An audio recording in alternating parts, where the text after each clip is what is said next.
জুলাই গণ অভ্যুত্থানের পরে যে কয়েকটি কমিশন গঠন করা হয়েছিল তার মধ্যে একটা গুরুত্বপূর্ণ কমিশন ছিল গণমাধ্যম কমিশন, গণমাধ্যম সংস্কার কমিশন। সেই গণমাধ্যম সংস্কার কমিশন গঠনে আমরা এখানে যারা আছি অনেকে অবদান রেখেছিলাম, কিন্তু আফসোসের বিষয় যে সেই কমিশনের কোনো সুপারিশ বাস্তবায়নের মুখ দেখেছে কিনা বা সুপারিশগুলো কতটুকু অগ্রসর হয়েছে সেই সম্পর্কে আমরা কোনো কিছুই জানি না। আমি আজকে আপনাদেরকে অনুরোধ করব যে আপনাদের উচিত গণমাধ্যম কর্মীরা যারা আছেন তারা এটার জন্য একতাবদ্ধ হয়ে আন্দোলন করা, সংগ্রাম করা। আরো একটা দুর্ভাগ্যের বিষয়, 5ই আগস্টের আগে আমরা দেখতাম আমাদের গণমাধ্যম সাংবাদিক ভাই বোনেরা ওনারা দুই ভাগে বিভক্ত।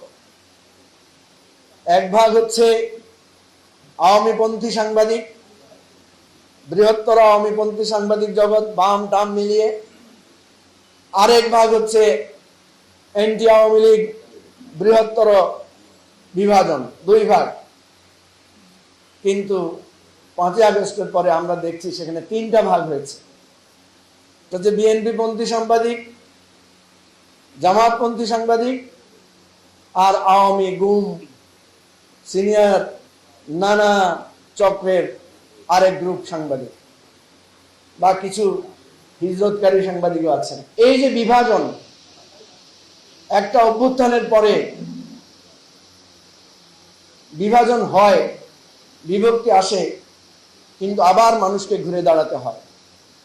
আজকের এই অনুষ্ঠান থেকে আমরা আহ্বান করব যে আপনারা এই বিষয়গুলো নিয়ে আওয়াজ তোলেন, কথা তোলেন।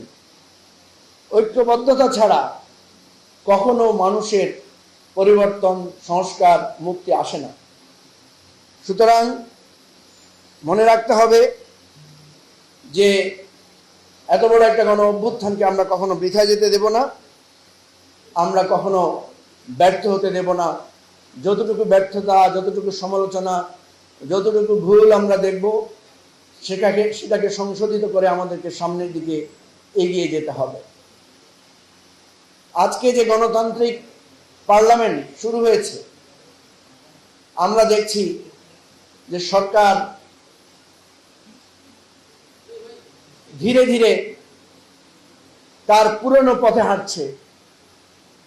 আগের যে বিএনপি ক্ষমতায় ছিল, যেরকম ছিল, আমরা ভেবেছিলাম যে এত নির্যাতন নিপীড়নের পরে একটা পরিবর্তিত সরকার আমরা দেখতে পাবো, একটা পরিবর্তিত সরকারি দল আমরা দেখতে পাবো।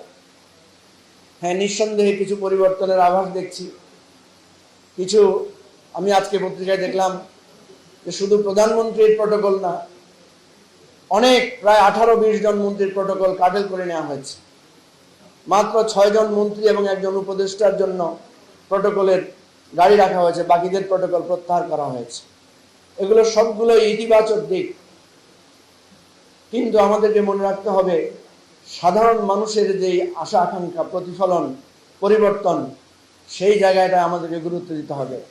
আমার যে মা বোন যার গ্যাসের চুলায় আগুন দিতে পারে নাই বলে যে অফিসে যেতে পারে নাই রাইট টাইমে, রাস্তায় জ্যামের কারণে কিংবা লোডশেডিং এর কারণে যে গ্রামটি, যে কৃষক খেতে সেচ দিতে পারছেন না, তার অধিকারের কথা কে